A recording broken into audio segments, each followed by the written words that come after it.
Good morning, everybody. Good morning. Good morning. Welcome in. The weekend is done, and we are back at it live on YouTube. The 10K to $2 million funding challenge with Venator Trading. Thank you guys for being here. Welcome in. Hope you guys had a great weekend. Good morning to everyone here in the States. Good afternoon to everyone over there on the other side of the pond, and good evening to all of you on the other side of the world. Hope you're having a great Monday. Hope you're off to a fabulous start of the week. And here's to a great trading week ahead of us, man. Glad you guys are along for the ride. We're here every day, Monday through Friday, 7 a.m. New York time. The U.S. did have daylight savings time over the weekend, and so we are starting an hour later. It's 7 a.m. New York time now, but for a lot of you, if you don't observe that, then it's going to be starting an hour later than typically. So you also need to be aware of that for when the New York session starts. That does change now heading forward for you if you don't observe daylight savings time. Everyone here in the States is ready to not do that anymore, and but it's still a thing. And we're still doing it. I did enjoy getting an extra hour of sleep the last couple of days. So, I mean, there are benefits to it, I guess. But now here it gets lighter earlier here in the morning, and it gets darker way earlier in the evenings. So it's kind of weird. I would prefer it to be lighter longer in the day going into the evening, but whatever. I don't really care. Anyway, glad you guys are back, man. Glad you guys are back. Going to be an interesting week here on the charts. There's not a lot of news going on. Really, the only major news we have is Powell will be speaking on Wednesday. There's some unemployment numbers coming out Thursday. It's really just a really quiet week economically from the news front. So maybe we'll just, I don't know what that means, quite honestly. It could be a week of just kind of consolidation, or it could be that markets just move because they want to move, and there's not going to be like crazy whipsaw action. It's just you could get some decent trending. So not really sure. We're going to start out this morning on doing some analysis on the dollar and trying to get our bearing on where and when and how this thing could play out. And I have a couple scenarios in mind as I've been looking at this. We've finally broken out of this consolidation zone here on the dollar on the daily time frame. We've just been kind of stuck inside this area here, and it could be the concept called accumulation, manipulation, distribution. So if that's the case, if this is accumulation and this is a manipulation, then you would anticipate a new leg higher off of this dollar strength. I still have thought 108 is where the dollar might want to rip to here on the daily time frame into this swing high and up into a couple of these little fair value gaps up here until it wanted to go lower. But we've had this obviously massive bull run, and we haven't had really any healthy pullbacks at all. So if this is accumulation and this is manipulation down, then you could anticipate, this is your manipulation down, and then you would anticipate a leg higher. So that's option one. And I'm not saying that as a better option than option two, just as a way to look at it. Option two is we see lower prices. And one of the reasons I think we could see lower prices is that we've now broken through and closed below every major fair value gap along the way. This one here, we had a strong close below this fair value gap last week. We've now that's a fair value gap that's been left open. This one has been respected, and we'll see how it goes. What I'm thinking is, if you're going to see lower prices, if we close below this again, any pullback up into this fair value gap here could act as resistance to send prices lower. And if that's the case, my eye immediately goes to this fair value gap right here. Untested, unproven, nothing has been touched on it. These have all been touched. These have all been touched. Even though they've been respected, they've been used. This one has been unused so far, untested. So this could be your draw on liquidity if we're going to see lower prices. I don't have a strong vibe on either one of these. I mean, really, we just need market data. And we need more market data to know clearly where the dollar wants to ride. Is this going to be a accumulation, manipulation, distribution higher, or are we going to see lower dollar prices? And in that case, we're going to see maybe a pull down, a pullback. Maybe you get a high of the week inside this fair value gap here, and then you start running lower. I don't know. Could just run lower, tap into that, come back up, find a fair value gap created inside. It's obviously probably going to leave a fair value gap behind here today. I would be surprised if it makes that large of a massive move up to refill Friday's large range there. So depending on how today closes, you're probably going to have a fair value gap here as well. So if you do get a pullback, you're going to be running into this one, and you're going to be running into this one to push prices lower. So kind of need to see just more candles print, honestly. So, you're going to be looking for, on lower time frames, you're going to be looking for quick runs of liquidity and then displacement away, potentially. So it just, where's your bias? What is your bias on the dollar? That kind of, to me, is the determining factor on how all of this plays out this week, is what is your bias for the dollar? If you're unclear, don't trade dollar pairs. Go to a cross pair, look for something else that you have a clearer, stronger bias on. For me, I'm unclear, so I'm probably going to steer clear of these. Actually, I'm probably favoring a bearish dollar here for the short term. I think we could see some weaker prices here on dollar. I'm less inclined to think that this is manipulation and then we're going to get distribution. If typically when you see manipulation, this is a breaker, right? This is a breaker setup where you're looking for a run below sell side, and then you're wanting to see displacement higher quickly. And unless we see some quick displacement higher, I think I'm leaning more bearish on the dollar than I am bullish currently. Now we'll see what happens when it gets down into here. If it wants to run that low, we'll see what happens. You obviously have a nice little swing level down here it could aim for before you get to that fair value gap. But I think this draw on liquidity, this fair value gap here on the daily time frame, is where my eye goes to for short-term bearish prices. That's kind of, and I'm probably like 55-45. That's how, like, it's not like a true massive majority that I feel bearish here on the dollar. It's just, I'm probably more slightly bearish dollar than I am bullish right now. If we get a quick volatile reaction after reaching into this, if not today, if tomorrow, you get that low of the week tomorrow, and then you get Wednesday, you just get a massive candle, well, then maybe I'll be saying, I think we're going to head up to 108 right now. But it could be we put in we've broken structure, we're violating PD arrays, and we're creating new bearish PD arrays as we go. So I'm probably leaning slightly, just ever so slightly. The needle is tilted to bearish dollar versus bullish dollar. And it's not strong either way, just slightly tilted bearish probably for me. So that's my euro dollar analysis. We have tapped into this monthly fair value gap. The top end of that monthly fair value gap is right here.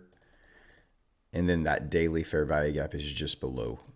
So that would line up with this order block here on the monthly time frame. A little pullback into this order block here. On the weekly, you can see really we've violated this weekly fair value gap right there. We've now closed aggressively below it. Really, the next logical spot on the weekly time frame, Don't really see anything super clear.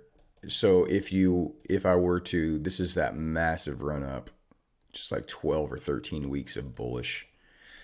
This daily fair value gap resting just above the weekly or the premium discount level, the 50% level of this leg up. I don't use any of the fibs underneath there, underneath that. The 0.2 or 8 or 0.36 or whatever they are. I don't use any of those. Weekly, you're just looking for a pullback. I mean, and you've had this run up, right? You're anticipating after this weekly run up, you're anticipating some kind of rollover to put in a higher low. So the question becomes, where does this higher low come? Where does it stop? And there's, you could use a breaker. This last up close candle right here was the one we had before we ran the sell side. So you could potentially look at this candle here, and somewhere in the top half of that candle does line up with that daily, and it's close to the 50% of the move up. So yeah, I'm just probably leaning towards putting in a higher low, and that means on the daily and the lower time frames, we'd be looking to sell the dollar into these areas. That's the bearish scenario. Bullish is you're just looking for some kind of sign that this aggressively wants to run higher after accumulation. So you get accumulation, you get the manipulation, and then you're going to get a volatile reaction off of that into distribution. So those are the two scenarios, leaning slightly bearish, I think. So there's your dollar analysis, and euro is going to be very similar. Euro dollar has tapped into its monthly fair value gap.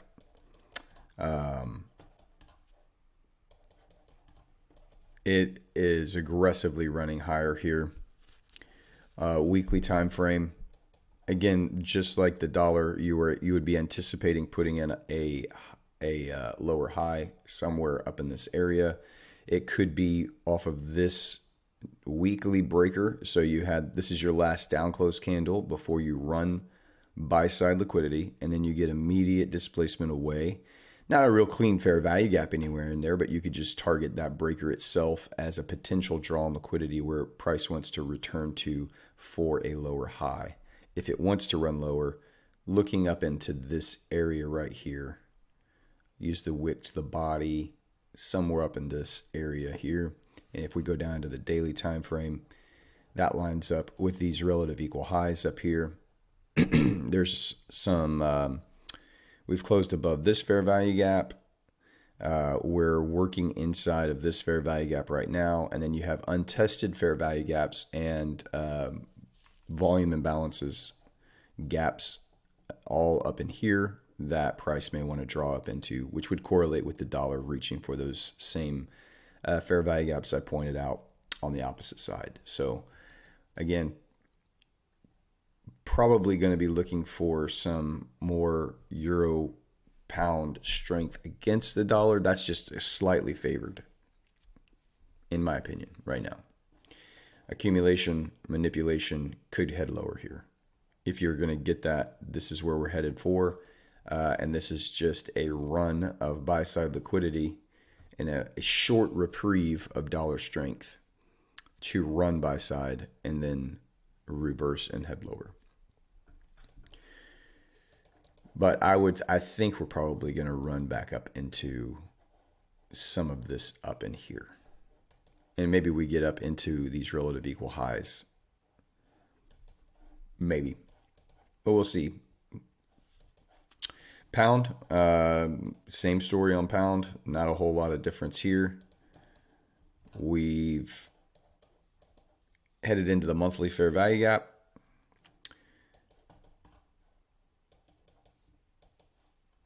Heading back up into a bearish order block here. So these two up close candles, once they were traded through and below on this monthly, we're coming back up into them now to retest them. Could be putting in a lower high to reverse. on the weekly time frame, inside of some fair value gaps here on the weekly time frame. Your bearish breaker block is right here. Last up close candles, run liquidity, go away. You could also use this as a breaker, which sits up inside of here.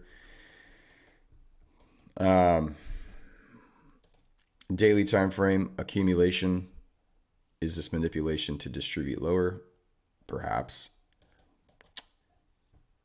But we have closed aggressively through several fair value gaps, disrespecting several PD arrays.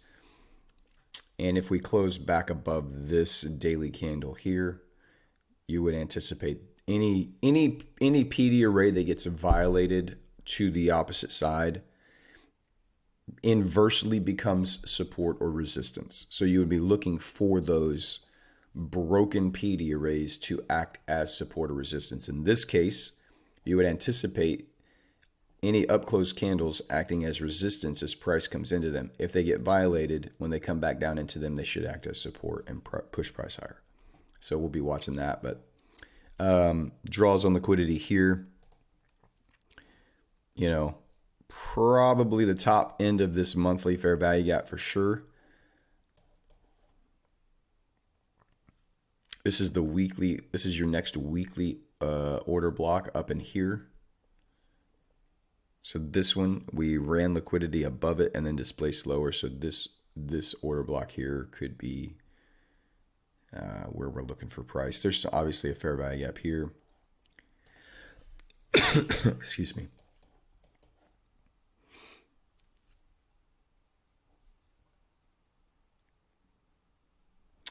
The only untested fair value gap I see is way up here above, inside this area right here. All of these others, these have been violated and closed above. So now any return into these fair value gaps. Last week, this candle closed. Did it close above? What's the 23694, and this closed at, yeah, this closed above that fair value gap. So any return down into this fair value gap, if that's today or tomorrow even, you could anticipate, or this one, sending prices higher. Gold's just consolidating a lot here. It's just starting to whip around a little bit. The Gilded Gal, not a lot of clean price action in here right now. Nothing in here that I would be interested in.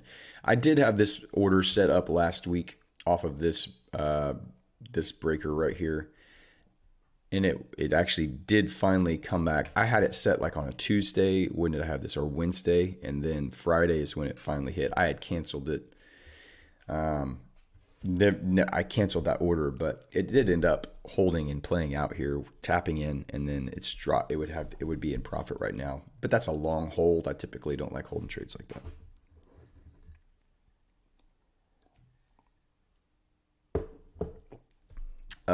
Let's see, Aussie dollar. We've got the interest. The Aussie has after the session today, the RBA interest rate decision is this afternoon or this evening, depending on where you live in the world.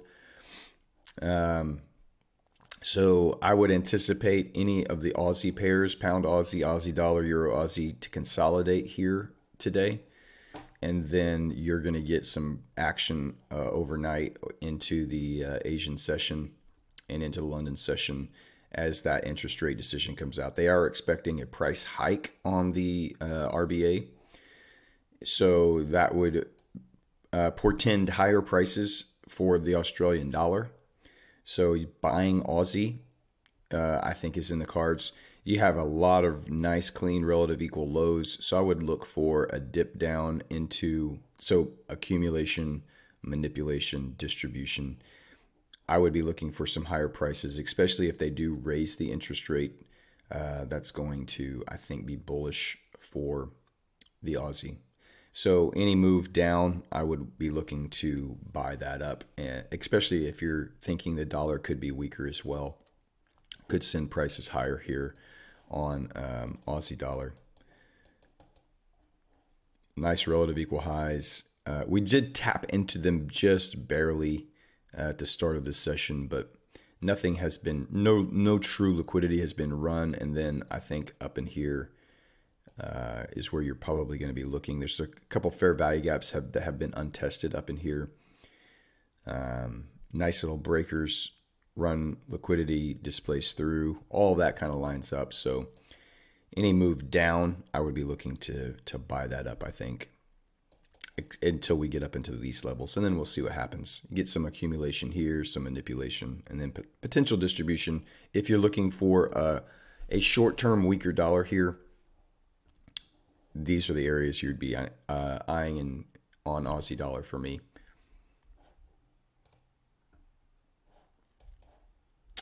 Dollar yen, obviously consolidation here on dollar yen. Not going to do much with that. Pound Aussie, again, the pound has shown a lot of strength. You do have, again, you have this interest rate decision here coming up. I don't know that I want to do anything with Pound Aussie until after this news come out. So I'll probably stay away from Pound Aussie and Euro Aussie. Bitcoin, I still think this is going lower, and I would still run above these equal highs and these equal highs over here. Still thinking about setting up a swing play on this for this week. Just a quick run up above liquidity here, above these highs. Leave the current high in place. Just run some of that and then head lower. And I think we're heading down back into the, at the bare minimum, 33. The 33,000 level. I think eventually you're going to get, you may just fill that gap in and get down to the 30,000 level too. But nice. I do think this is going short here on Bitcoin. Not that it will go short forever, but I think that's where it's headed before the end of the year potentially. All right. That's the analysis. That's what we're looking for this week. Leaning slightly bearish dollar, so pullbacks on euro, pullbacks on pound, runs of liquidity, displacement on lower time frame. Those are what we'll be eyeing and looking for here, and seeing what we can identify. I'll be posting everything. If we don't put a trade here on the stream, I'll be posting everything on the Discord. So make sure you're in the Discord channel, and you can follow along with all of the Venator setups that we post this week. I typically don't trade on Mondays. Not saying we won't today, but typically don't. Mostly I just want to see what the market wants to do, how it wants to set up or respond to Friday's price action, the previous week's price action, any opening gaps from the market over the weekend. What does it want to do? How does it want to create and engineer liquidity around current price action? And that's just kind of what I do, is watch that on Mondays. So I don't know, we'll sit on here for a little while today and see what the market gives us. See if there's any opportunities that present themselves. Let's jump over into the chat. Say hello to some people. Mr. Alfie first in this morning. Good to see you. Tilu, what's going on? Adrian, how's that? Hopefully you got that account all set up from the giveaway last week. There's a Discord link. George Tucker, good morning, my friend. Oh, goodness. Corey, what's up, OG? H, Beeswax, GFS, Cisco, what's going on, guys? The Gilded Gals never has clean price action. You are correct. Very rarely does the Gilded Gals ever give us clean price action. We have displaced lower below some lows here on the hourly. You've come back up right into this order block, and it is reacting off of that. It's just in a nasty consolidation zone here, and I don't know what I would want to see.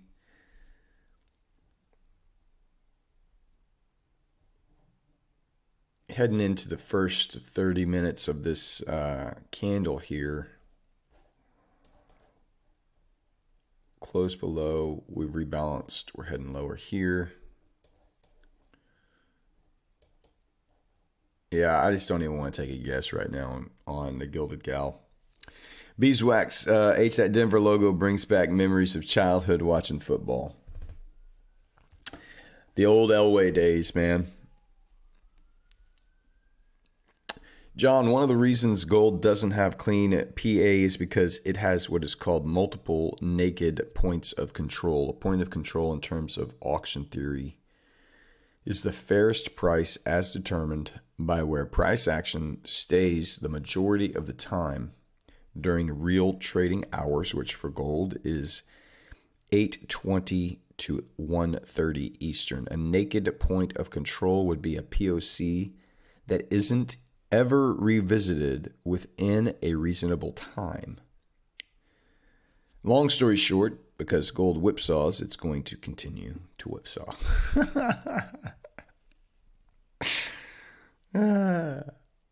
Lead with that next time. I appreciate the analysis, though.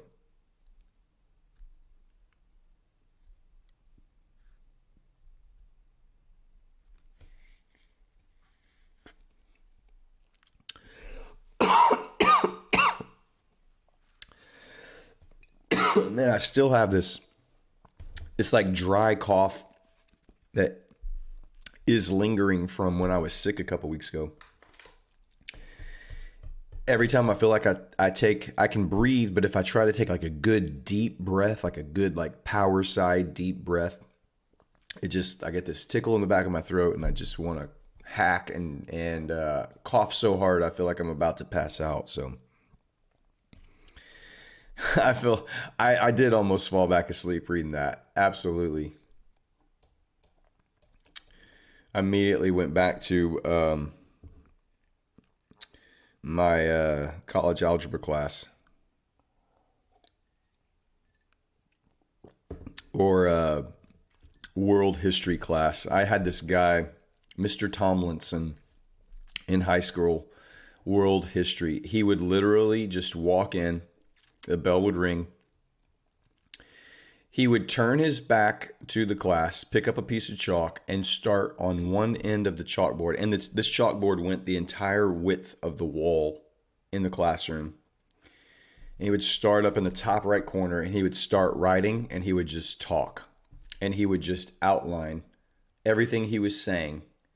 And he would fill up the entire chalkboard over the next 45, 50 minutes of class, however long it was. And it was the most boring, monotonous thing I've ever heard in my entire life. He never turned around and talked to the class. He would just talk to the chalkboard and write out his outline every single day. And just this most monotonous tone you've ever heard. Everybody was asleep, and he never paid attention to anything that was going on in the classroom, not once. Now, you couldn't talk. If he heard a disturbance, he'd turn around and you would get hammered. But most people didn't care. They were like, "Great, I get a nap. I get a 50-minute nap every single day," because he also just printed out his outline, or you would just grab the outline from the nerd next to you who was writing it all down studiously while you slept.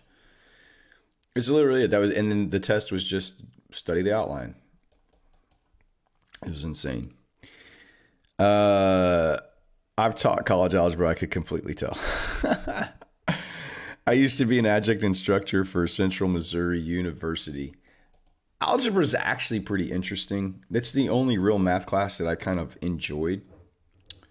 I'm not like I can do math, it makes sense to me. I understand it. I just don't enjoy it. I don't like it at all. There's nothing fun about it to me.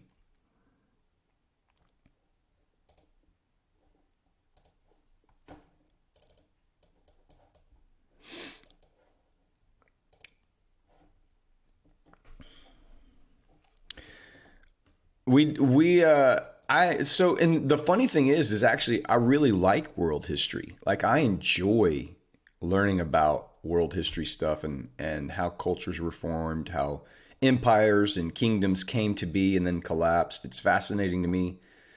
I mean, we live in an incredible world. So I actually do enjoy world history, and I did well in that class. It was just, man, like you could make that more interesting and more enjoyable for the students.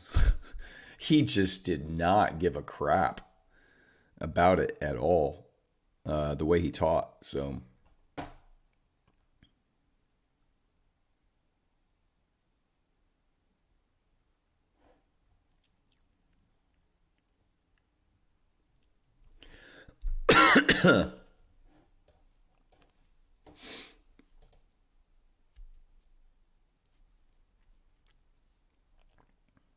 not a lazy teacher. No, he wasn't lazy. He was just boring. I mean, he wrote his arm and hand has got like he was writing above his head. I mean, his arm and hand, his right arm and hand were moving and never stopped writing. And he did that for probably 4 or 5 classes a day, I'm sure. And he would just erase the board at the end of the class, and the next class would come in, and he would just do it all again. It's crazy. Every single day. Every single day. I had a super monotonous economics professor who would always use an overhead projector without fail.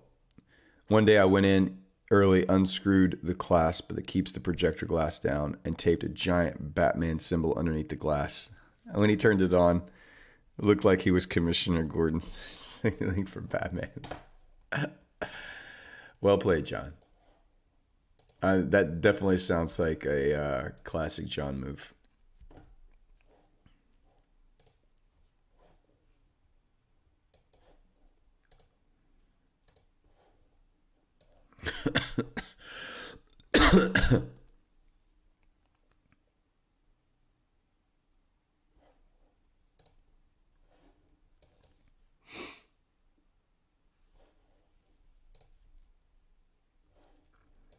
Little manipulation here on Aussie dollar getting below these relative equal lows down here.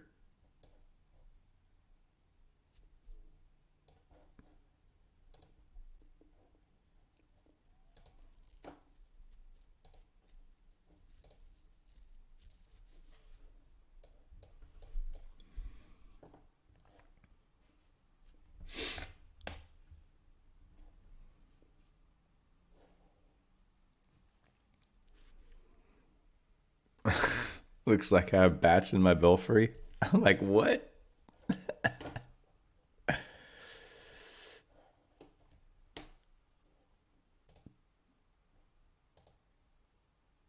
Did you fess up? Like, did you get caught, or did he think it was funny, or what?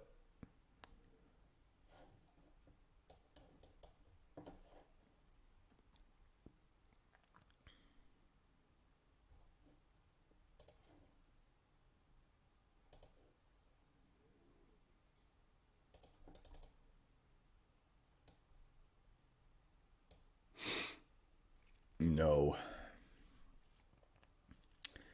Pulling the prank and getting away with it.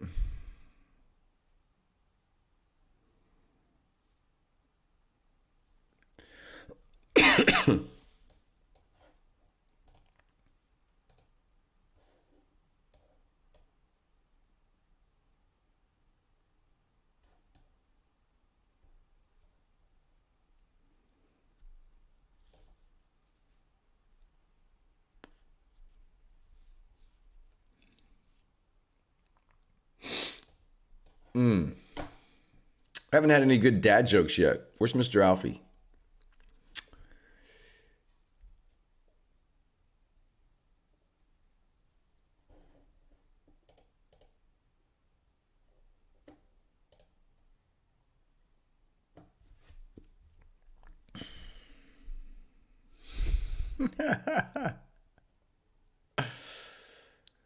Oh my gosh.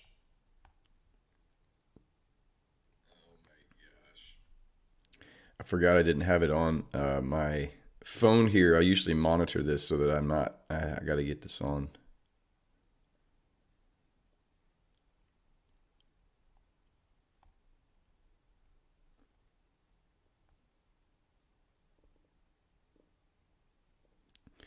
Warren Buffett. Whoa, we got a Monday sighting for Mr. Buffett.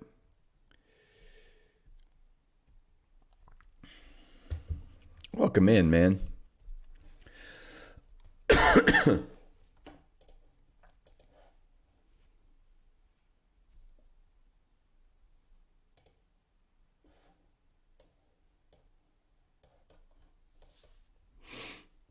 What a treat. It's always good to have Mr. Buffett in the chat. It's nice to see him come back to get his pre-market analysis.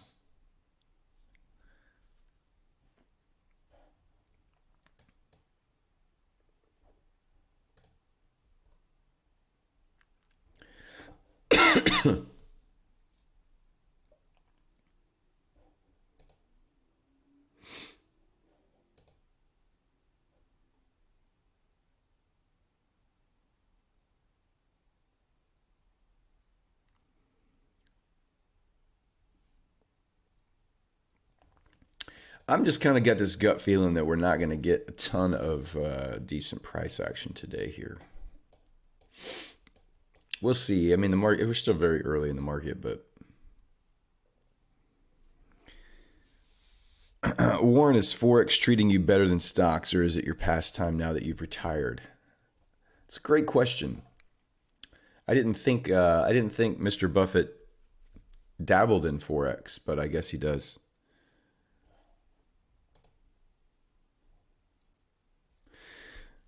Sorry, I've been doing paid work while I listen to Brad babble. happy to be your background babbling. Which dinosaur likes hip hop? A Velociraptor. I like it. You've had better, but you know, for as dad jokes go, it works.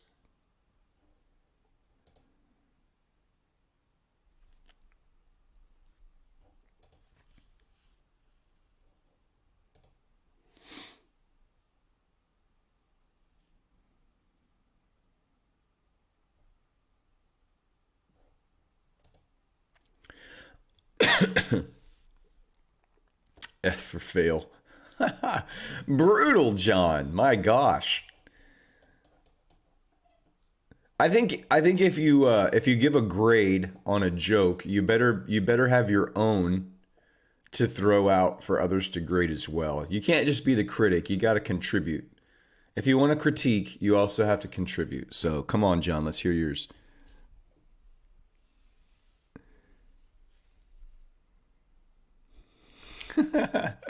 Mr. Alfie said you've had some really good ones. So the complaints this morning on the dad joke is, I mean, it's valid. You've had much better. I will agree with the rest of the chat. You've had much better.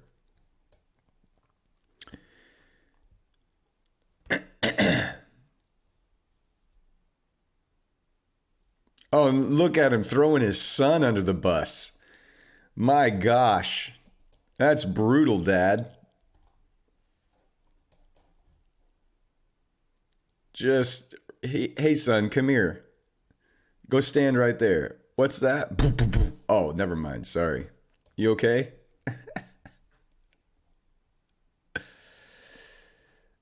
I don't do jokes. I'm more of a funny story guy. And a prankster as well. Kids are always a valid excuse. Yeah, if you have kids, that you can definitely pawn off many failures and mistakes on your kids. I've done it many a time as well. It's a classic parenting technique.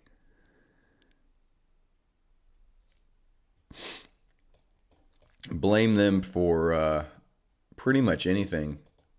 And up to a certain age, it works pretty well.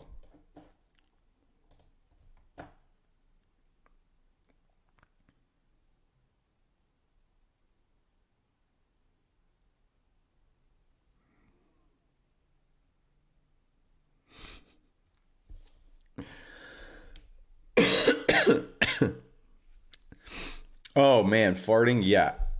Dogs and kids. You always keep a dog and a kid around. You can always blame the farting on the dogs and the kids.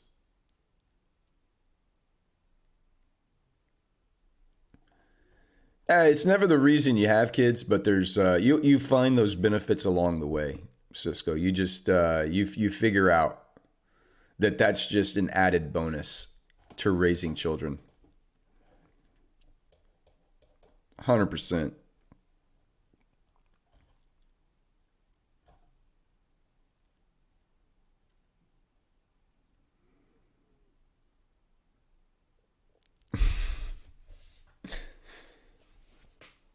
I mean, basically, that's how it works. Correct.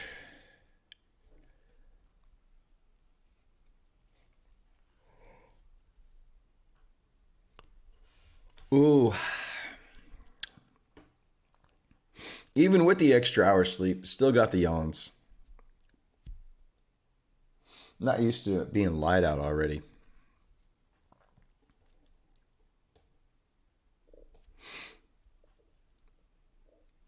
My late Labrador could clear a room. You knew when he dropped one as he'd get up and leave the room before it wafted over. He's like, oh man, I gotta get out of here. That one burned.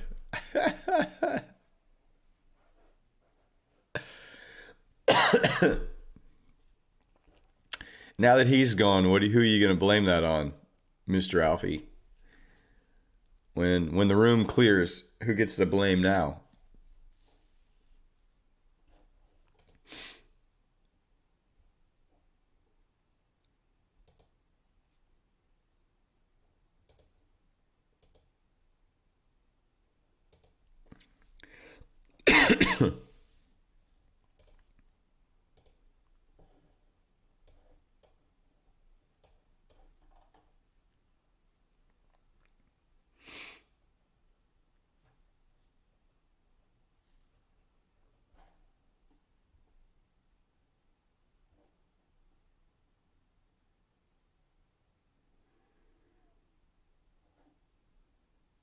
My wife or my son? My wife? Wow.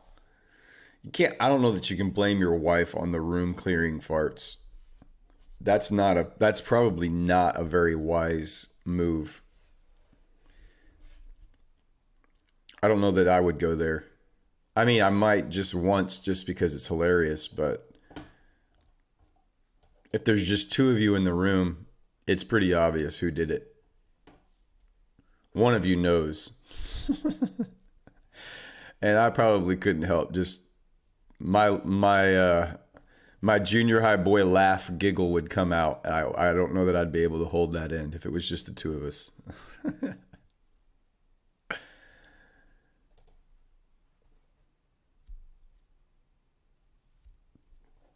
I don't know why it still makes me giggle, but I definitely do. It's just funny, man.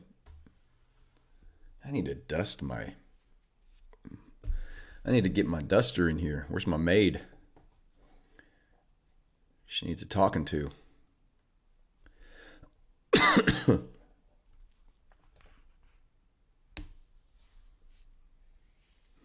Farts are funny. They really are, man. And what's the I don't know, what is it the average person, I want to say it's like 20 or 25 times a day. It's dropping bombs. She's asleep, and I would never talk about her like that.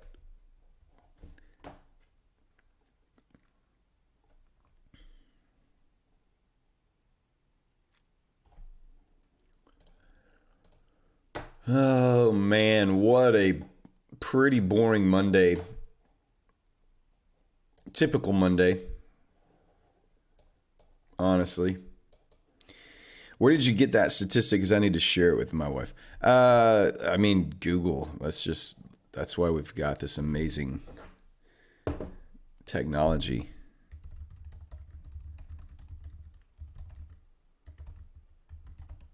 Oh my God. It's like as soon as I started typing it, it's the first one that comes up. How many times a day does the average? I couldn't get through average before Google finished it.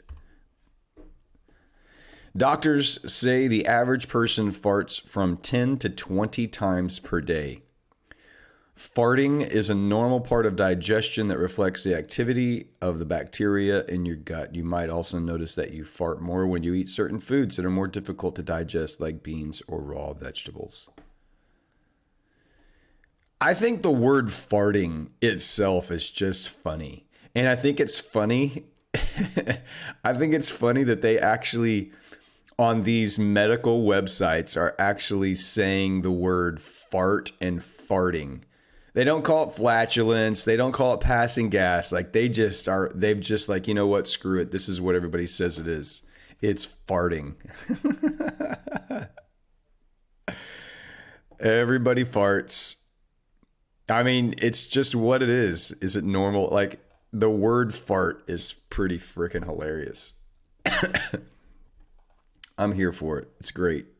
So 10 to 20 times, that's what healthline.com says. 10 to 20 times per day. So if you ain't hearing her do it, that's maybe why she's so irritable and grumpy. She needs to let that stuff out. Stop holding it in. At least 20 times a day. Let's go. Come on. And she shouldn't hold it against you if you're on like number 8 and you still got a good 11 to 12 to go. You're just being who God created you to be.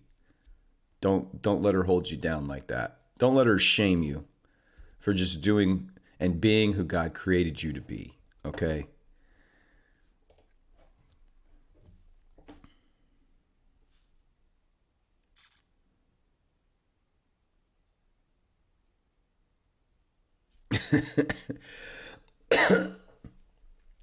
Farting is considered polite? Really?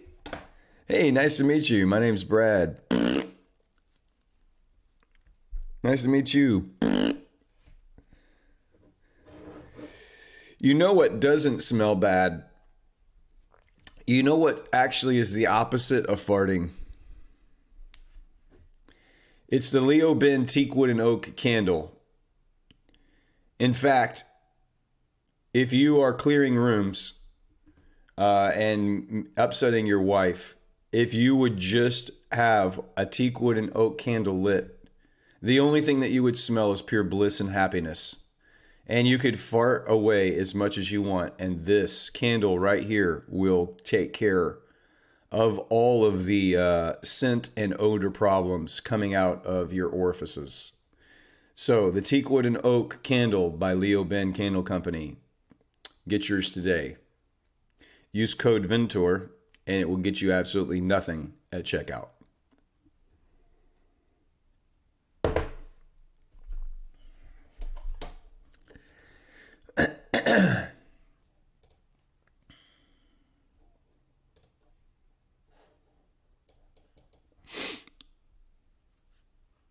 You're welcome. I couldn't. I had to take the opportunity.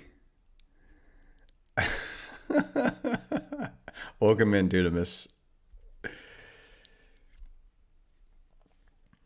We can go look at oil. Yeah.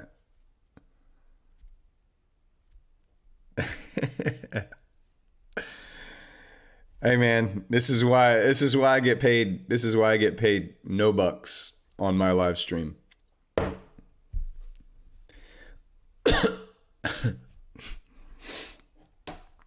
John wants to look at oil, so let's go pull that up, shall we? Oh, I can't just do oil. I need to do, it's US oil, right? Yeah. I think that's the ticker. There it is. All right. Where are we at here? We've run buy-side liquidity. Pulling back into an order block here, fair value gap. Traded into that fair value gap. Last week we closed below this fair value gap on the weekly time frame. We had a closure below that. So now any return back up into that I would treat as resistance and expect price to fall away from this area. You know, something like this maybe. And targeting these fair value gaps, ultimately the sell side liquidity down here. You do have some nice relative equal lows under here.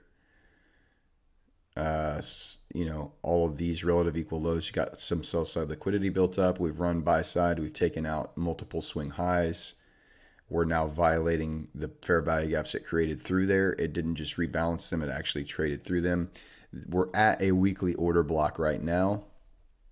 So if you wanted to be conservative, potentially wait for a closure below this weekly order block and then a return up to it to see lower prices. On the daily time frame, you had these fair value gaps. So you've run liquidity, you've displaced lower. Here's your breaker block that it came back up into, rebalance this price action, and now we're trading lower here on oil. Weekly fair value gap's been violated. It's traded back up into it, and you can see how it's acting as resistance now. Short-term swings, I would say, are down here.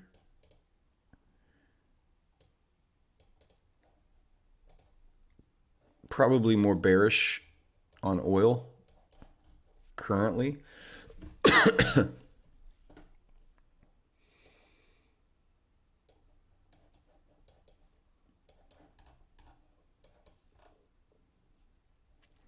Potentially, you got some nice relative equal highs here inside this weekly fair value gap on the 4-hour time frame. Maybe you get a pop above that, retest this fair value gap, and then you get your drop.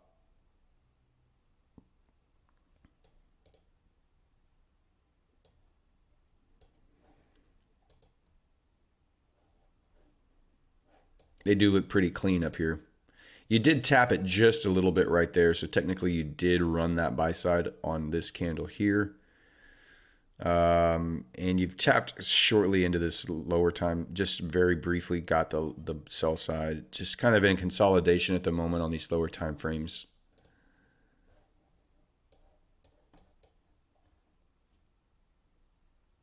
But these relative equal highs, again, you can see here, it got run and then displaced through.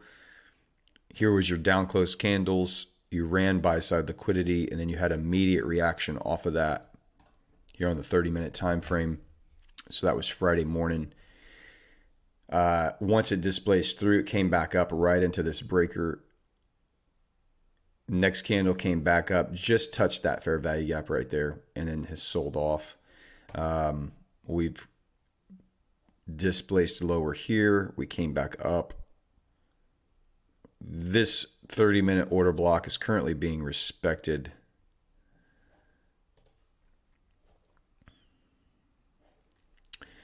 So I don't know, man. I think you could still see a run above these highs into this weekly order block. Maybe you get a high of the week up in here tomorrow, somewhere back up in here, and then it starts heading lower again. But that's just my initial reaction. Quick and dirty 2-minute analysis.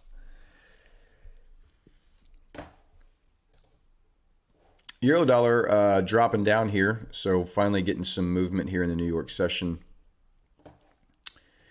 Dollar finding some strength. Again, I would anticipate any clearing out of buy side liquidity, I would look as an opportunity to potentially sell. So any clearing out of sell side liquidity here, you've got this nice little trend line, retail trend line on the 15-minute that may want to get cleared out. Pound as well.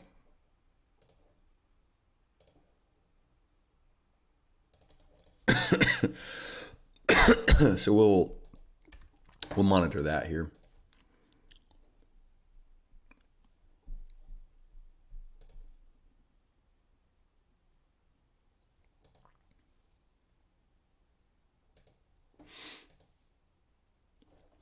Aussie getting running through all these relative equal lows here now.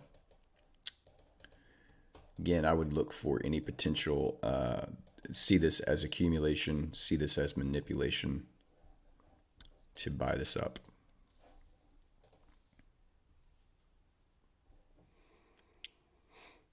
See how high the dollar wants to pull back if it wants to get into these relative equal highs here. The Sunday Asian session highs. This is the weekly high here.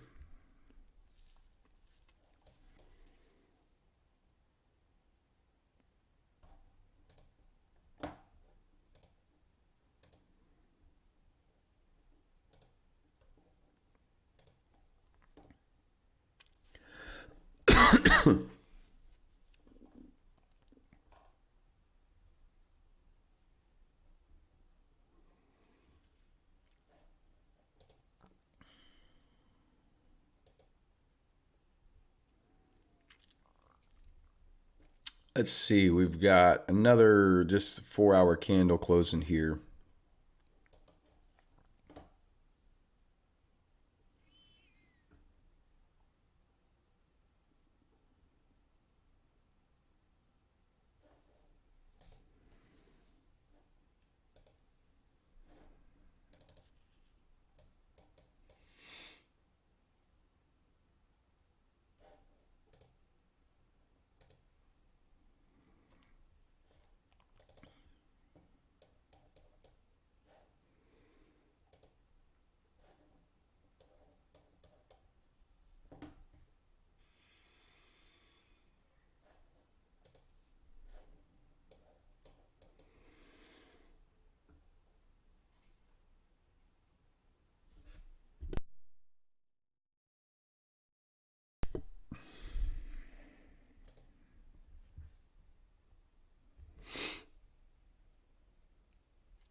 That's one hell of a risk, Mr. Moneybags. On a 4-hour chart, would you call that a bull flag on oil?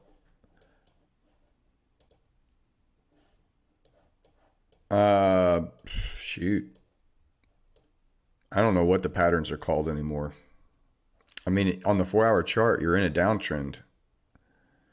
So you're making lower lows, lower highs, consolidating a little bit, running liquidity, consolidating, running liquidity. But if you look at the weekly, you can see we have now violated higher time frame PD arrays. So the higher time frame, we've run liquidity on the weekly, and we're heading lower now. We're closing below. Bullish closed candles are being violated. So all of these up close candles are getting close below, and all of the down close candles should act as support.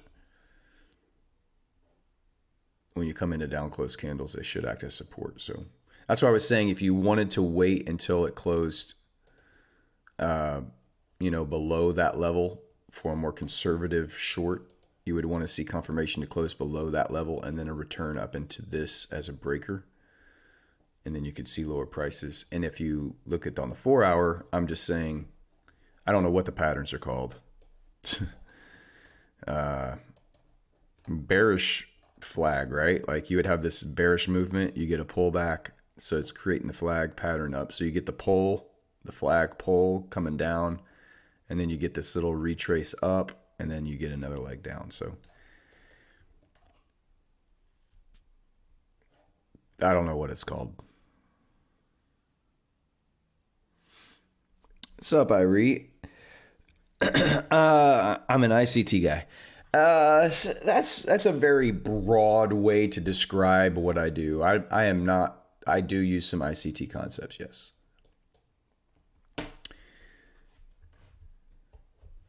I'm price action, market structure, liquidity, and I use some of his terminology to help define that. But I wouldn't say I'm just like an ICT guy. No, it's fine. It's totally fine. He was very instrumental in helping me really reach profitability, and a lot of that was a lot of his concepts. Now I don't use all of his concepts, and I don't necessarily agree with everything that he says, but he has created an incredible, unique vocabulary to help people understand and communicate together about what they're seeing happen. And so some of his terminology and the way that he describes how price moves has been very helpful for me. Yes.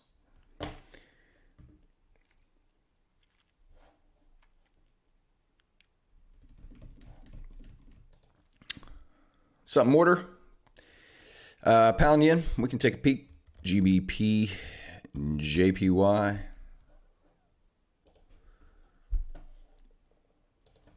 Ripping higher. This swing level, I've had this marked out for a little while now. It's manipulated and headed higher. So in an uptrend, up close candles are being violated.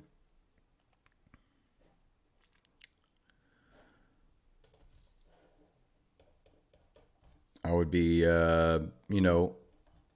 until these swing levels are taken out. I mean, it has taken out that swing level, left behind these.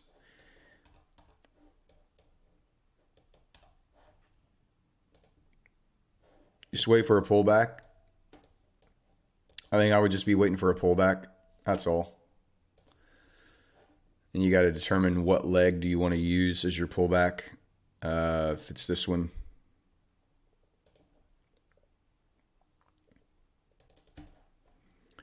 And you can drop down here onto your lower time frames, maybe into this order block right here on the 1 hour time frame. See if you get a pullback down into a discount of this area here. Let's see. I mean, you could potentially see something around this area right here. Got a nice little fair value gap inside here. You're getting some displacement after running that liquidity, but to me, I would look at any pullbacks down. I would be looking for opportunities to buy GJ, I think. And this would be your first order block that I would look at seeing be respected. But you could also just target an OTE somewhere down in here below this. So if you want to buy, you typically want to buy when price is in a discount.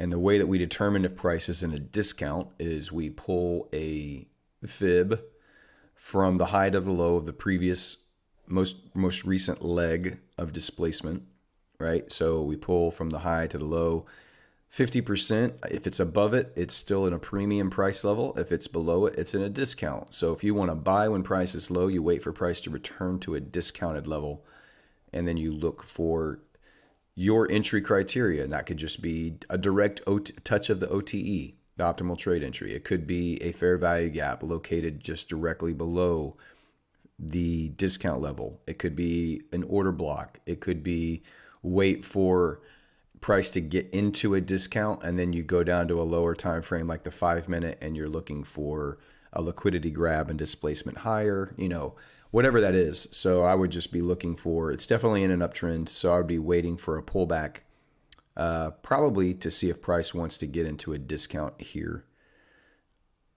somewhere around this level before I would look to buy GJ. But it's definitely bullish. So, maybe today it drops a little bit, consolidates. Tuesday you put in a low of the week somewhere down in here, and then it continues higher. 30-second chart. I don't even pay for I don't pay for that. I'm not paying for, I don't want to trade on the 30-second chart. Sorry. Not gonna happen, my friend. Oh, goodness.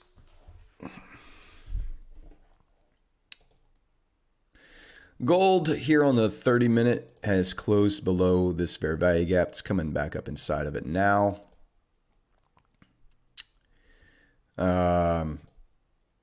You could use this as an inverted fair value gap entry. Any pushback up into that.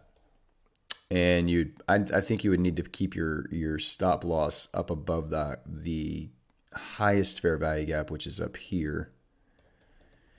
And then you could target just these lows, a nice little 1 to 2, 1.2. or you could hold for a deeper swing on that gold trade.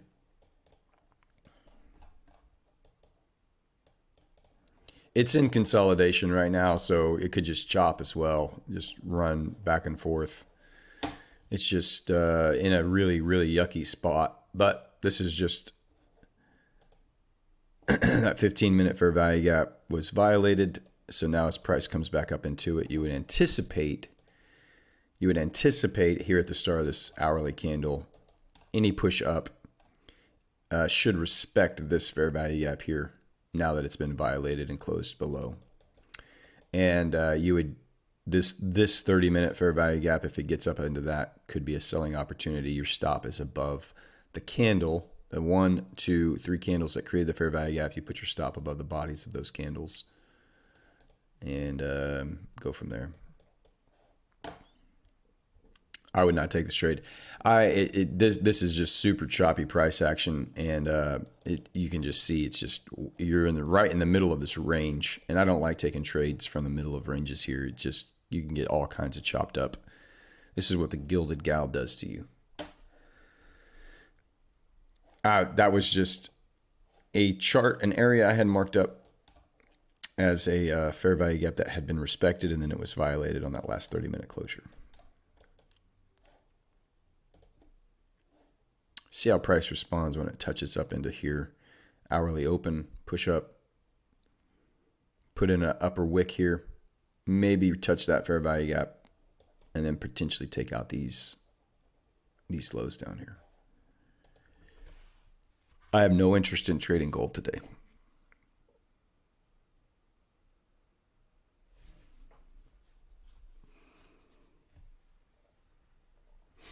You know your stuff. I came in looking for market sentiment to fade. You're not that one. Well, welcome to the stream. I mean, yeah, I don't know that I don't know. I guess market sentiment could be defined as, depending on who you look at, everybody's going to be on one side of the market or the other. You're either bearish or bullish, or you're neutral and not taking any trade.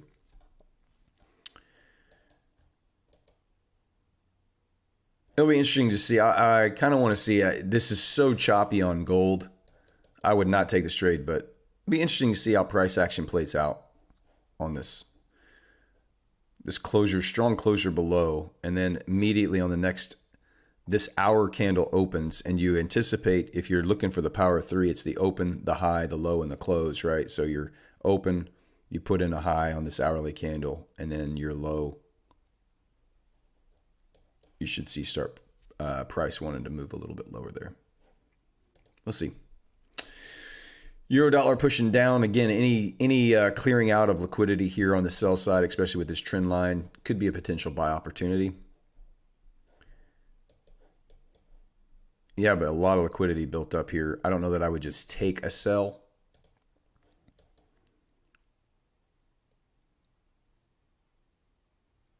Again, I don't like trading Mondays. Not a fan.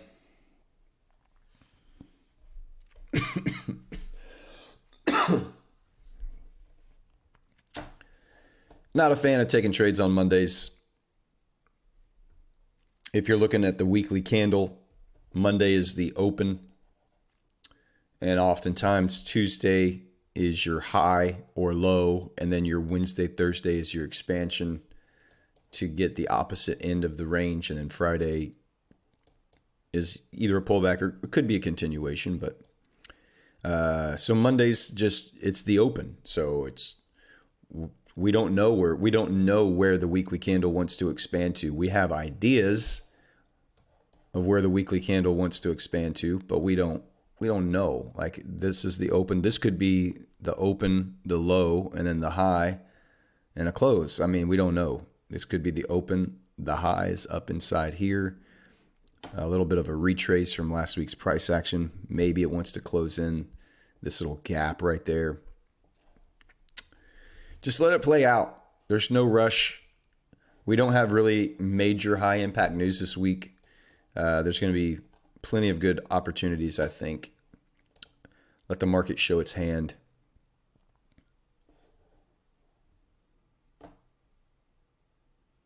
You and Garfield.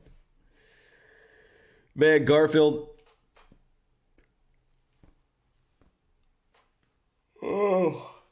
I used to I think a lot of the viewers, the younger viewers on this stream won't remember this, but the newspaper, it's this thing that they used to deliver right to your doorstep every single day. And instead of getting on Twitter or whatever website you want to, Reddit thread or whatever, wherever you find your news, you would go to your front door and you would find this little rolled up piece of paper, and it would have the news of the day in it, and you would find out what's happening in the world. That's how you got all of your news. And now you don't do that anymore. But part of the newspaper was the funnies. They would have a whole comic section on one page every day. And on Sundays, it would be in color. So every day of the week, you would get a newspaper. You'd have the funny section, and it's black and white. But on Sundays, you would get way more comics, and they would all be in color. It was quite a treat as a kid to go get the comics and read the funnies. And Garfield was obviously a big favorite. The Garfield comic section in the funnies was something I always look forward to, man. Calvin and Hobbes. So good. Crazy thing, the funny section really wasn't the funny. What was it? Meaning like it just wasn't funny? A lot of times it was just political satire.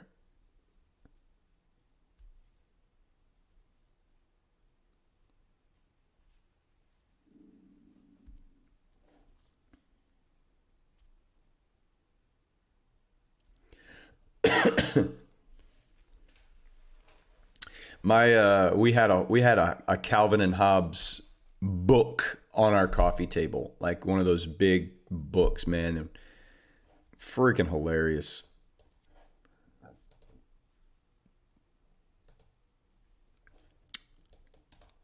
Gold reacted nicely off of that inverted fair value gap. Did it reach up? It didn't quite reach up into the 30-minute fair value gap there, but could have been a nice sell. Again, I wouldn't have taken it. Just the Gilded Gal, we don't get along, number one. We're still kind of in a toxic relationship. But, just pure price action there. Just PD arrays.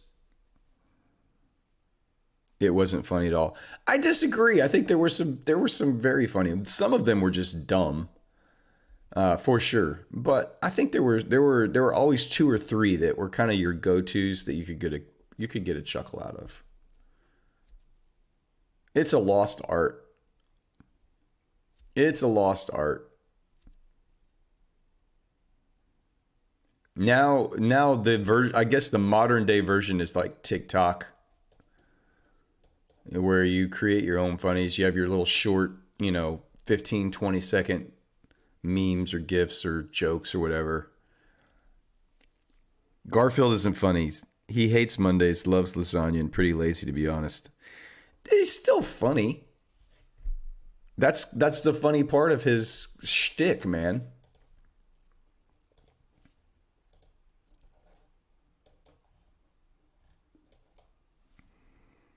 Andy Capp, not funny at all, no cap. Andy Capp, I don't think I remember Andy Capp. Who is Andy Capp? What was he, the author of Garfield? Was that another funny? I'm lost on Andy Capp.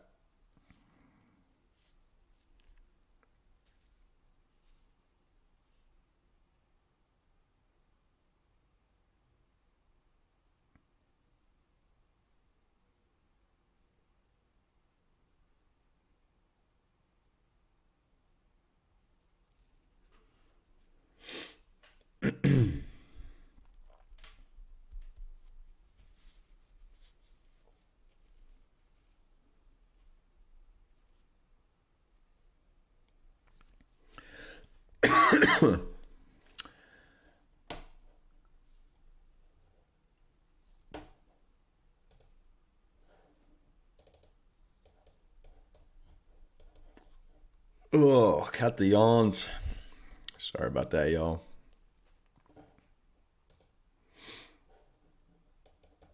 Aussie ripping into sell side here.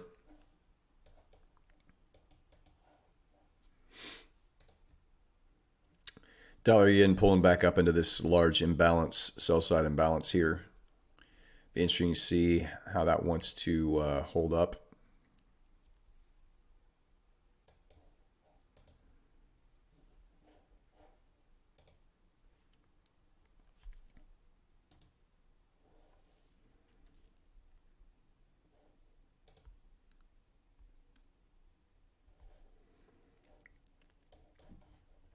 The liquidity under these lows here on euro dollar, here on the 15-minute time frame. You do have the opening gap. We gap down. We come back up to it. It may want to come all the way back down underneath these lows right into this gap here. And then we'll see what it wants to do. Same with pound. Probably heading back down to this opening gap. The New York session has had no opportunity to participate in that price action right there, which is a potential reason for the return lower here.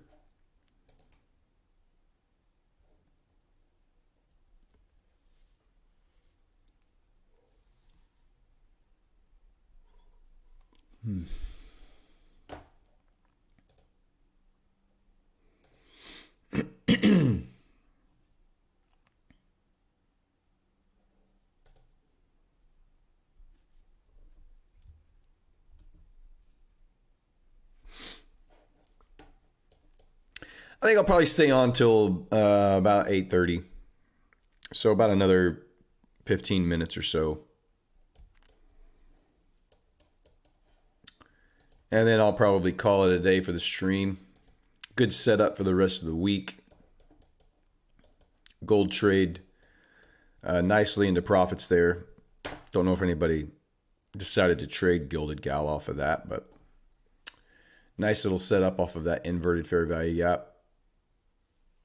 Once price grabbed liquidity and once price then broke through the PD arrays that it should have respected, those PD arrays become the opposite support or resistance that they should have been in the first place. So in this case, this should have been a support zone for price. It was respected, dug into it, respected again, finally broke through.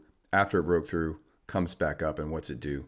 It respects it up on the opposite side now as resistance. Your first targets here on gold are these lows in here. If you were in that trade, that's what I would be looking for.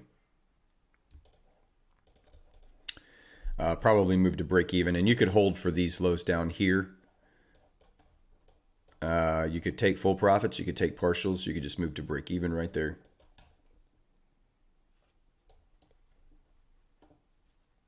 But I would anticipate those lows getting tapped into. If it wants to run higher back up above there, that's why you've got these nice relative equal lows. You've got some fair value gaps left untapped here. So it could just be wanting to run some sell side so that it can run back up in here. Again, we're ranging. So when you're trading ranges, you don't know when the breakout's going to occur. So you want to trade to the extreme levels on the opposite sides and then be pretty aggressive on your profit taking when you're trading the ranges like that. I don't like trading ranges. It's just too whipsawy for me, but just a pure price action read right there.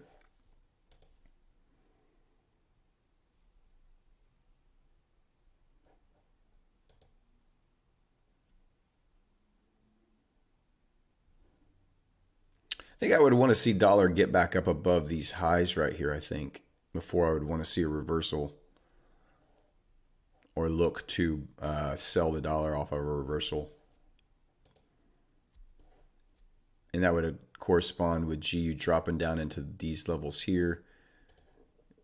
So far, just kind of respecting that trend line, engineering more liquidity to get tapped into. Euro dollar has tapped into that trend line a little bit, but dollar has as well.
Well,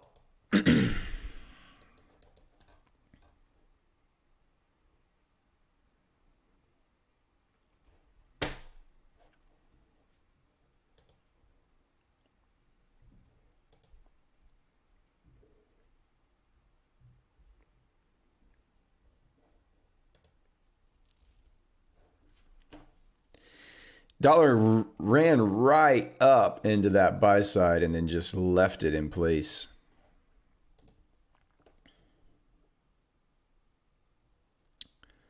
Nice relative equal highs here.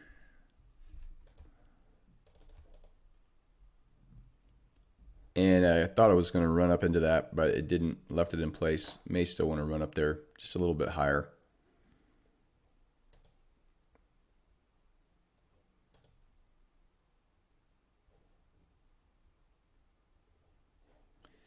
Correspondingly here on euro dollar would be over here. We'll see how price, if it wants to pull back, what happens when it reaches up into this little fair value gap.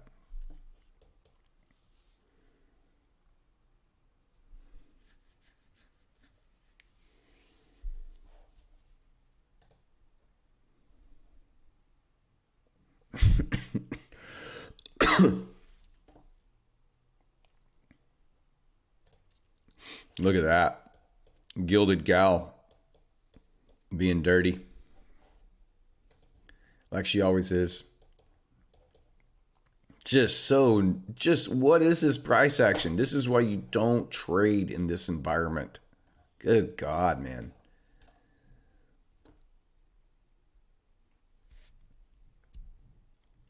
She's still doing her thing.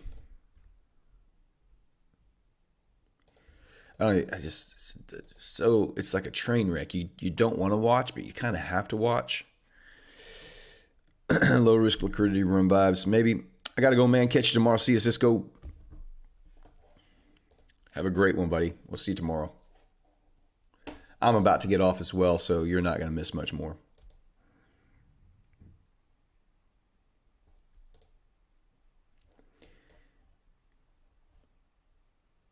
I think I do want to set up a sell limit on Bitcoin. Maybe tomorrow, or we'll see how the session ends today with Bitcoin. Maybe going into tomorrow's or overnight session. We'll see how that goes. I have no real clear defining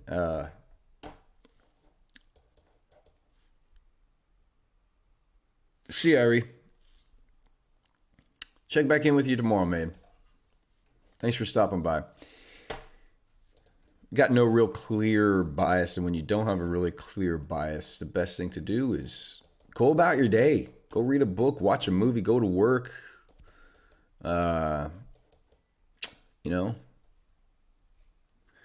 You could always go and get your very own Teakwood and Oak Leo Ben Candle Company.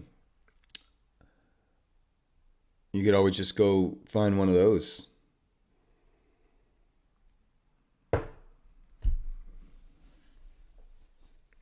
Thanks, man. Appreciate the sub.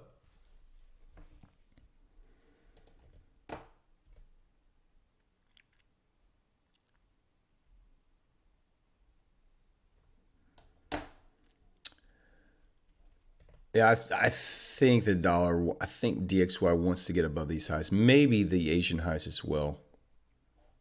put in a high of the week somewhere up in here, roll over if it wants to go lower here on price.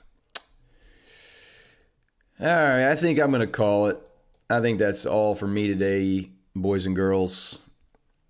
I will watch the charts here a little bit more off the stream.